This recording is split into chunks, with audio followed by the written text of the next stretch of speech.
My neighbor stole my land for his pool, so I built a fence through the middle.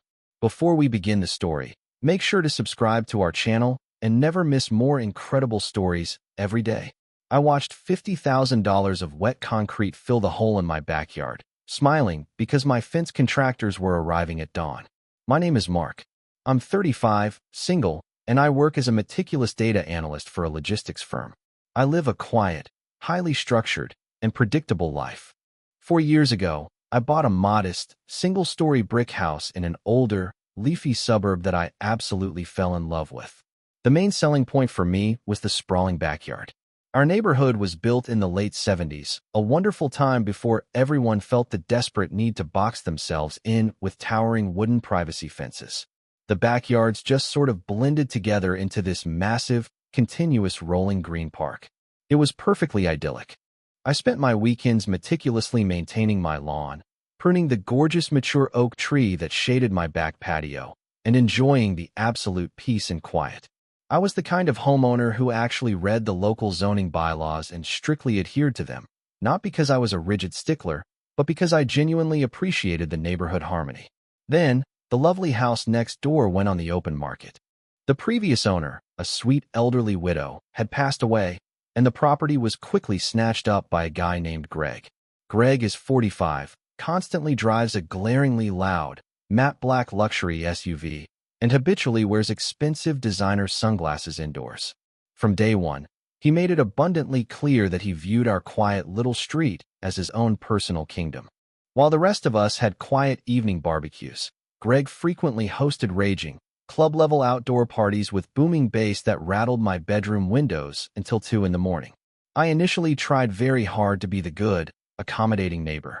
I brought over a craft six-pack to introduce myself, hoping to gently bring up the noise level and establish a friendly rapport.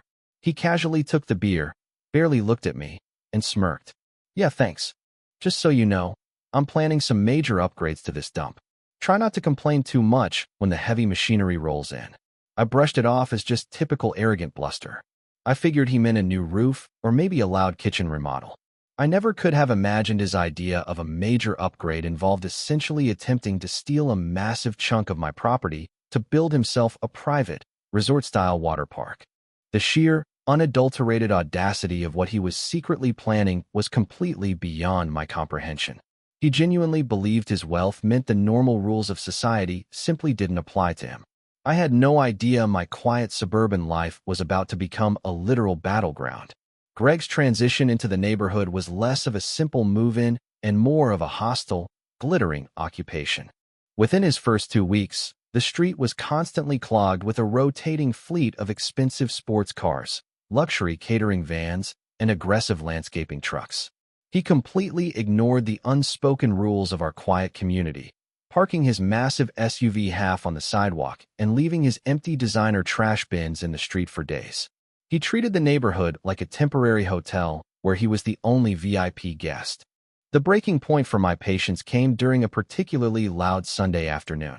I was outside on my hands and knees, carefully weeding my beloved garden beds, when Greg sauntered over. He was holding a crystal cocktail glass, ice clinking loudly as he surveyed the property line between our houses. He didn't bother to say hello. Instead, he simply gestured wildly with his drink toward the open expanse of grass that separated our two homes. "I'm putting in a mega pool," he announced loudly, taking a long sip of his drink. "We're talking full resort-style, Mark. An infinity edge, a massive hot tub, maybe even a swim-up bar with a cabana. It's going to completely transform this boring little block." I wiped the dirt from my hands and stood up, frowning as I looked at the relatively modest size of his backyard. "I understand spatial limitations. A resort pool?" I asked, trying to sound politely skeptical. "Your lot isn't really zoned for something that massive, Greg. You've got maybe 40 feet from your back patio to the property line. By the time you factor in the mandatory city setbacks, you're looking at a standard lap pool at best." Greg just laughed, a harsh, dismissive sound. "Setbacks are for poor people who can't afford good zoning lawyers," he sneered, waving his hand as if swatting away a minor annoyance. "I've got the best contractors in the city. They know how to maximize a footprint. Watch the magic happen, neighbor." He turned and walked away before I could respond. I stood there staring at the invisible line dividing our yards, a very distinct, very uncomfortable knot forming tightly in my stomach. Something about his arrogant dismissal didn't just feel rude, it felt dangerously reckless. I tried to convince myself that the city permitting office would never allow him to violate the boundaries. Unfortunately, I severely underestimated exactly how boldly he was willing to ignore the law. The creeping sense of dread I had been desperately trying to ignore fully materialized on a crisp Tuesday morning. I was sipping my morning coffee, staring out the kitchen window at my pristine backyard, when I noticed something violently out of place. There, hammered aggressively into my perfectly manicured lawn, were 5 brightly colored wooden survey stakes. They were tied together with fluorescent pink flagging tape. My heart immediately dropped into my stomach. The stakes weren't just close to the property line. They were planted a full 10 feet deep into what I knew was undeniably my land. They formed a massive, sweeping arc that completely swallowed my favorite old oak tree and a large portion of my garden. I threw on my shoes, spilling my coffee in the process, and sprinted out the back door. A team of 3 rugged-looking contractors was standing near Greg's patio, unrolling massive blueprints. "Excuse me," I yelled, my voice shaking with a mixture of shock and rapidly rising anger. "What exactly are those stakes doing in my yard?" The foreman, a burly guy with a sun-beaten face, looked up and squinted at me. "Laying out the excavation lines for Mr. Greg's new pool," he said flatly, pointing a thick finger at the pink tape. "We start digging on Thursday." I shook my head vigorously. "No, you absolutely do not. You've crossed the property line by at least 10 feet. You're on my land." The foreman just shrugged, utterly unbothered. "Look, buddy, we just follow the map the homeowner gave us. If you've got a problem, you need to take it up with him. We're just doing our jobs." I rushed back inside my house, my hands trembling as I frantically tore through my heavy metal filing cabinet. I bypassed years of old tax returns and bank statements until I found the thick, heavy manila folder from when I closed on the house 4 years ago. I pulled out the official, albeit slightly faded, plat map that was included in my title paperwork. I spread it out on the kitchen counter, tracing the rigid black lines with my index finger. The dimensions were incredibly clear. My lot was 120 feet deep. The invisible line ran exactly 2 feet behind the trunk of my oak tree. Greg's stakes were laughably, illegally out of bounds. The documentation was completely undeniable, mathematically perfect, and entirely on my side. Armed with the undeniable paper proof, I marched next door to put a stop to this. I walked briskly across the lawn, clutching my official plat map like a protective shield. Greg was lounging on his back patio, aggressively barking orders into his cell phone while scrolling on a tablet. He finally hung up, letting out an annoyed sigh as I approached. "Greg," I started, forcing my voice to remain calm and entirely professional. "We have a serious issue here. Your contractors just staked out the excavation lines for your new pool, and they are significantly crossing over onto my property." Greg didn't even bother to stand up. He slowly lowered his sunglasses, looking at me as if I were a speck of dirt on his shoe. "Relax, Mark.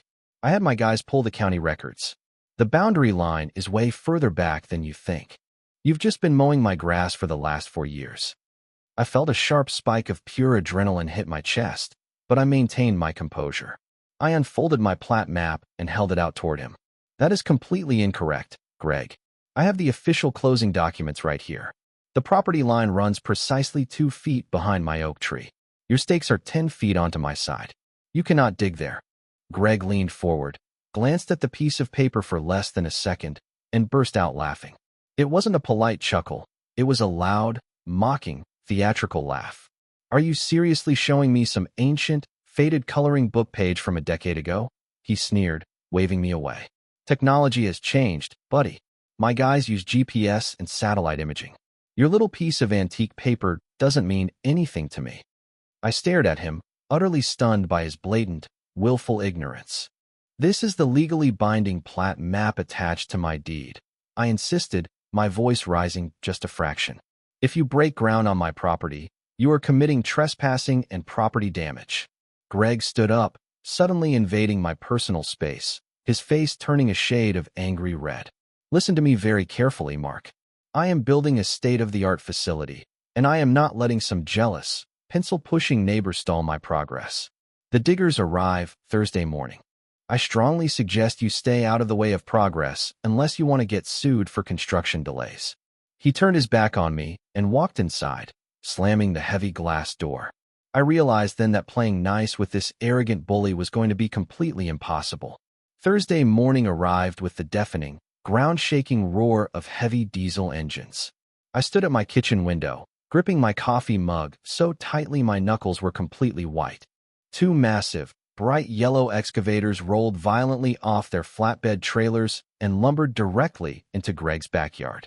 I watched in absolute horror as the first machine swung its massive metal bucket and brutally tore into the earth, right on the wrong side of the pink survey stakes. They didn't just cross the line, they obliterated it. In a matter of minutes, a decade of carefully cultivated topsoil and lush green grass was violently ripped away, replaced by a gaping, muddy crater. The noise was unbearable, a chaotic symphony of grinding metal and churning dirt that rattled the pictures hanging on my living room walls. Then, the ultimate heartbreak happened. The second excavator pivoted clumsily, its heavy metal tracks tearing deep, ugly trenches into my lawn. The operator swung the arm too wide, and the heavy steel bucket slammed brutally into the trunk of my beautiful, mature oak tree. I heard a sickening, loud crack that echoed over the engine noise. The tree shuddered violently, its leaves shaking in a desperate panic, before slowly, agonizingly toppling over into the freshly dug mud. My stomach churned with a toxic mixture of profound grief and explosive, blinding rage. That tree had been the centerpiece of my sanctuary, and this arrogant neighbor had just casually destroyed it without a second thought. My first instinct was to run outside, screaming and waving my arms, demanding they shut down the machinery immediately. But I stopped myself. My hands were shaking, but my logical, data-driven brain abruptly took over. If I went out there screaming, Greg would just call the police and paint me as the crazy, unhinged neighbor delaying his legal project. He wanted a loud, emotional confrontation so he could play the victim. I refused to give him that satisfaction. I grabbed my camera instead. I meticulously documented everything from my patio. I took crystal clear photos of the destroyed tree, the deep tracks in my yard, and the massive hole expanding onto my property. I knew that screaming wouldn't fix this, but absolute, irrefutable legal leverage definitely would. I needed a highly trained professional who could turn this disaster into an undeniable, razor-sharp legal weapon. I picked up my phone and dialed the most ruthless land surveyor in the entire county. Enter Sarah. Sarah is a veteran land surveyor in her late 40s, notorious in our city for her absolute, no-nonsense approach to boundary disputes. She arrived at my house on Friday morning driving a mud-splattered truck, wearing heavy steel-toed boots and a high-visibility vest. She took one look at the massive, muddy crater encroaching on my property and let out a low, impressive whistle. Well, she muttered, adjusting her sunglasses. Someone is either incredibly stupid or incredibly arrogant. Usually, it's a fun mixture of both. I handed her my faded plat map and my deed. She barely glanced at them before grabbing her heavy tripod and highly calibrated GPS equipment.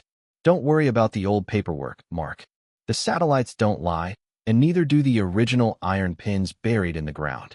Let's find out exactly how badly your neighbor just messed up. For the next 3 hours, Sarah methodically worked her way around the perimeter of my property. She was completely unfazed by the aggressive glares from Greg's construction crew, who frequently stopped digging to stare at her. She used a high-powered metal detector to locate the original, rusted iron property markers buried deep beneath the topsoil, markers that had been officially placed there in the late 70s. Every time she found a corner, she hammered a massive, incredibly bright neon green steel pin into the ground. When she finally connected the dots, drawing a brilliant, undeniable fluorescent string line directly across the construction zone, the reality of the situation was absolutely staggering. The visual evidence was incredibly damning. Sarah walked back over to my patio, wiping sweat from her forehead, a grim but deeply satisfied smile playing on her lips. "Well, Mark, I have some very interesting news for you," she said, handing me a freshly printed, legally binding topological map from her portable printer. "Your neighbor didn't just cross the line by a little bit. He completely ignored the zoning laws. Exactly 32% of his brand new, highly expensive pool basin is currently sitting squarely on your private property. I stared at the neon green string violently dissecting the giant muddy hole. The sheer audacity was mind-boggling. Greg was literally building a third of his luxury resort on my land.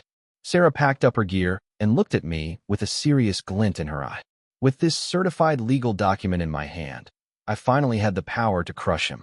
Armed with Sarah's certified, ironclad survey, I immediately drafted a formal cease and desist letter. I didn't want to use a lawyer just yet. I wanted to give Greg one final, documented chance to do the right thing. The letter was polite, incredibly firm, and legally precise. It outlined the exact dimensions of the encroachment, included a copy of the new certified survey, and explicitly demanded that all construction on my side of the neon green property line halt immediately. I drove to the post office and sent it directly to his house via certified mail, requiring his personal signature. I wanted an undeniable paper trail proving that he had been officially notified of his illegal trespass. I tracked the envelope meticulously online, waiting for the delivery confirmation to ping on my phone. The next afternoon, I was sitting on my patio when the postal worker walked up Greg's driveway. I watched closely as Greg answered the door, holding a shiny pair of tongs from his expensive outdoor grill. The postal worker handed him the clipboard. Greg looked at the return address, looked directly over at me sitting quietly on my patio, and actually laughed out loud. He aggressively shoved the clipboard back at the poor postal worker, aggressively shaking his head. He was blatantly refusing to sign for the certified letter. He turned his back, walked over to his construction foreman, and started pointing frantically at the massive hole. Although I couldn't hear every single word, the wind carried snatches of his angry, booming voice across the torn-up yard. "I don't care what that loser says," Greg shouted, gesturing wildly toward my house. "He's trying to stall us with bogus paperwork. I want the rebar tied and the concrete poured by the end of the week. We're going to work double shifts if we have to.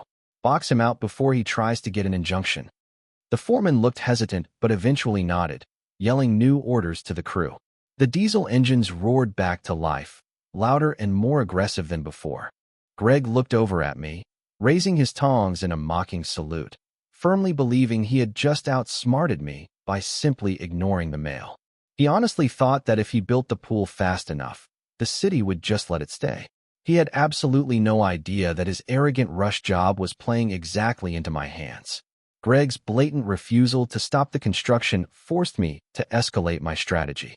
The very next morning, I secured a consultation with a highly respected local property attorney named Mr. Henderson.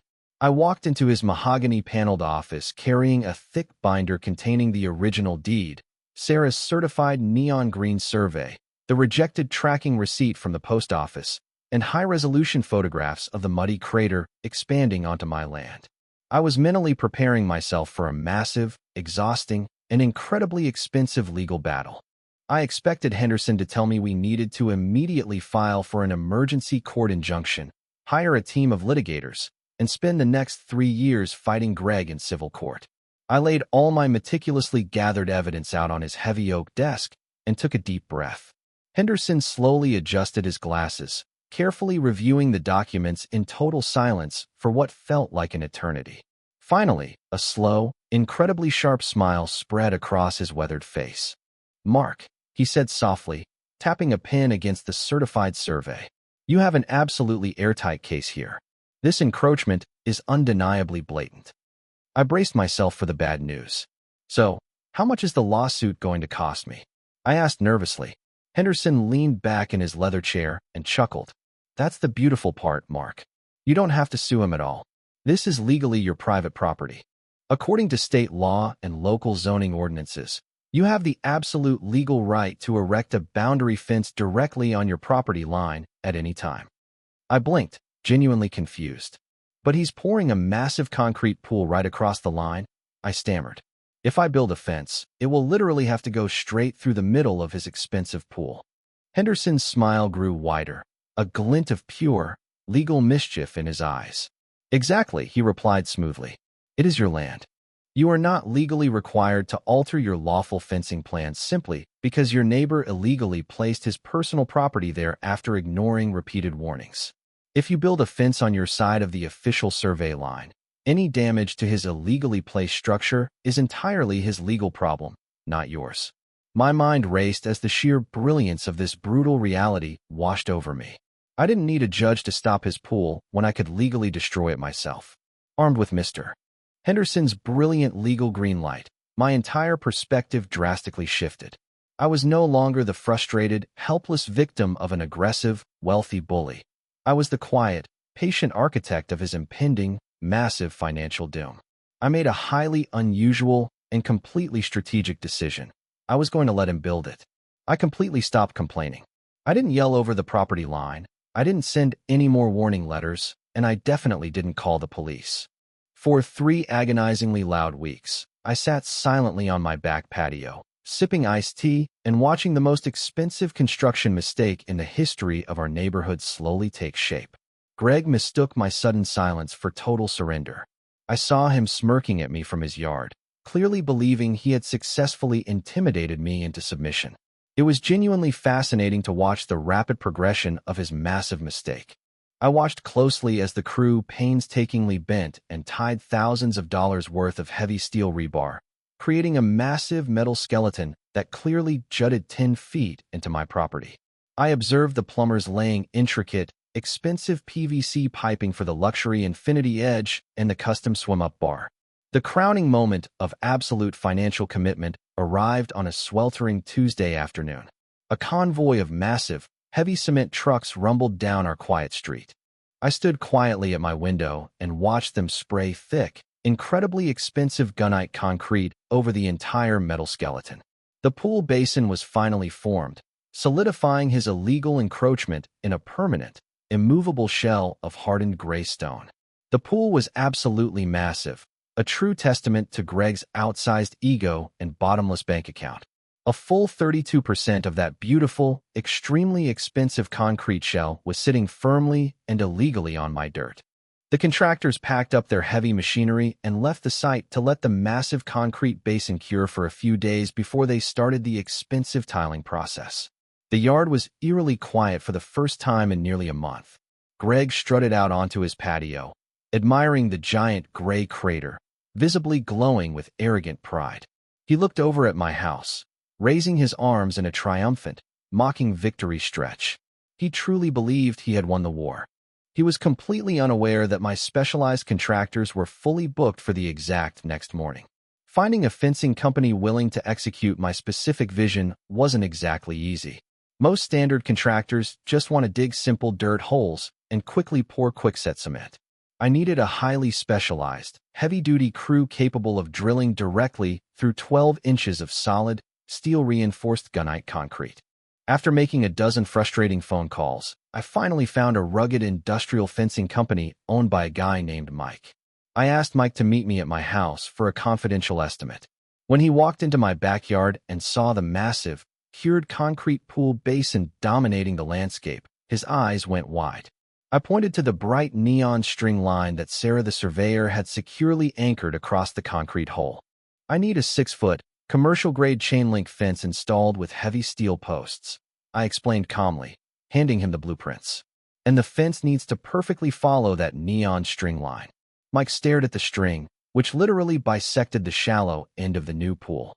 He slowly scratched his beard, looking at me like I had completely lost my mind. Buddy, that string goes right through the middle of the concrete basin. To put posts exactly on that line, my guys are going to have to use heavy industrial core drills to bore directly through a brand new, highly expensive pool shell. The property owner is going to absolutely lose his mind and probably sue me into bankruptcy. I smiled gently, fully anticipating his hesitation. I opened my heavy binder and systematically laid out the absolute, irrefutable proof. I showed him the original property deed, Sarah's highly certified topographical survey, the ignored cease and desist tracking receipt, and finally, the official, written legal green light from Attorney Henderson. I explained the state law guaranteeing my absolute right to build on my property line, regardless of the neighbor's illegal trespass. I promised Mike in writing that I assumed all legal liability for the project. Mike read the lawyer's letter twice, a slow, wicked grin spreading across his face as he realized the sheer legality of the petty revenge. He tapped the paper aggressively with his thick finger. He looked at me, laughed, and promised his best core drilling crew would arrive by dawn. The stars aligned perfectly on Tuesday morning. I knew from the construction foreman's loud complaining the previous day that Greg was flying out to a business conference in Chicago and wouldn't be returning until late Wednesday evening. He had left strict orders for his expensive tile guys to start work on Thursday. At exactly 6 a.m., while the suburban sky was still a bruised purple, Mike's heavy industrial trucks quietly rolled into my driveway. The crew worked with breathtaking, military-like precision. They unloaded massive generators, heavy steel fence posts, thick rolls of industrial chain link, and 3 terrifyingly large diamond-tipped core drills. I handed them hot coffees, pointed at Sarah's neon string line, and gave them the ultimate green light to commence the destruction. The noise was absolutely glorious. The heavy diamond core drills bit fiercely into the expensive, freshly cured gunite concrete, sending up massive plumes of gray dust and screeching horribly as they ground through the thick steel rebar skeleton. It was a chaotic, beautiful symphony of localized destruction happening entirely on my side of the property line. Within 2 hours, they had successfully bored 8 perfectly spaced, perfectly vertical holes directly through the bottom and sides of the luxury pool basin. The water park dream was fundamentally and structurally compromised. They didn't stop there.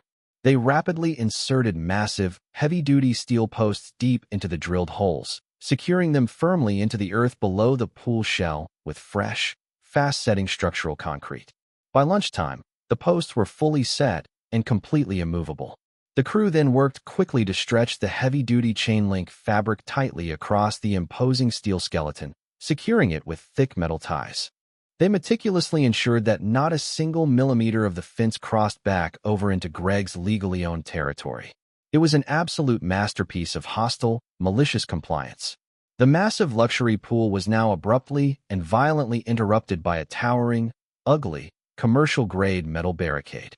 Mike wiped his hands on his jeans, admiring the completely absurd visual of a chain-link fence cutting a pristine concrete crater into an 80-20 split.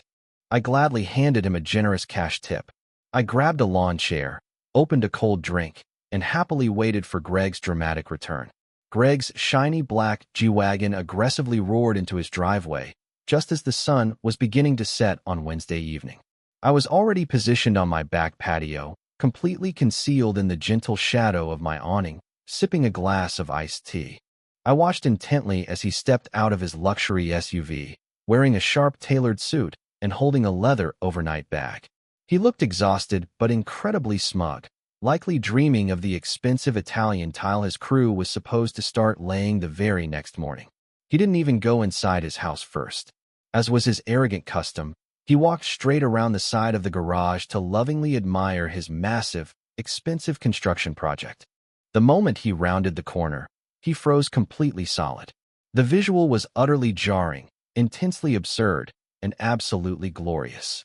Sitting right in the middle of his sprawling $100,000 custom concrete oasis was a stark, aggressively ugly, 6-foot-tall industrial chain-link fence. It violently sliced through the shallow end, completely cutting off the custom swim-up bar and structurally destroying the complex plumbing laid beneath the gunite. Because the fence posts had been cored directly through the basin, massive, jagged spiderweb cracks radiated outward across the once-perfect concrete shell. It looked like an art installation protesting the arrogance of the wealthy elite. The pool was absolutely and permanently ruined. It could no longer hold water, let alone operate as a luxury resort. It was now just a broken, divided concrete bowl. Greg dropped his expensive leather bag directly onto the dirty grass. He simply stood there in stunned, horrified silence for a full 60 seconds, desperately trying to process the impossible architectural nightmare sitting in his backyard. He slowly walked up to the heavy metal fence, reaching out a trembling hand to aggressively rattle the thick steel mesh, as if hoping it was just a terrifying optical illusion. The heavy steel barely budged. Mike's crew had done an incredibly solid, professional job. Greg's face rapidly transitioned from pale shock to a terrifying, vibrant shade of crimson red as the brutal reality of his arrogance finally hit him. He whipped his head toward my house, his eyes wide with utter disbelief and pure rage. The eruption of absolute fury that followed was truly spectacular to witness. "Mark!" Greg screamed at the top of his lungs, his voice violently cracking with intense, uncontrollable rage. He abandoned his luggage and began sprinting frantically around the edge of the ruined concrete basin, aggressively charging toward my property line. He completely forgot that my new, highly secure industrial fence now entirely blocked his path. He violently slammed face first into the heavy chain-link mesh, bouncing off the steel with a loud, metallic clatter. This only infuriated him more. He grabbed the thick metal wire with both hands and began aggressively shaking the fence like a trapped, feral animal, screaming a barrage of colorful profanities that echoed loudly throughout the entire quiet neighborhood. "Are you completely out of your mind?" he roared, his face pressed tightly against the metal links, spraying spit in every direction. "You destroyed my property. Do you have any idea how much this cost? You just cost yourself $100,000, you absolute psycho. I am going to sue you into total poverty. I am going to take your house." I remained completely calm and seated, calmly taking another sip of my iced tea. I didn't say a single word. I simply offered him a polite, infuriatingly pleasant smile, which pushed his blood pressure to dangerous new heights. Realizing the fence was completely impenetrable, he angrily turned and frantically sprinted all the way around the front of the houses, violently marching up my driveway to pound aggressively on my front door. I had already anticipated this highly predictable move. I calmly walked inside, securely deadbolted my heavy oak front door, and simply stood there in the hallway, listening to him rapidly losing his mind on my front porch. He repeatedly kicked the heavy wood, continuously screaming violent threats and demanding I come outside to face him like a man. My phone began to buzz with worried text messages from the other neighbors, who were eagerly watching the massive meltdown from their respective windows. Greg finally pulled out his cell phone, aggressively punching the screen with his trembling fingers. He screamed loudly into the receiver, loudly demanding that the authorities dispatch units immediately for massive property destruction.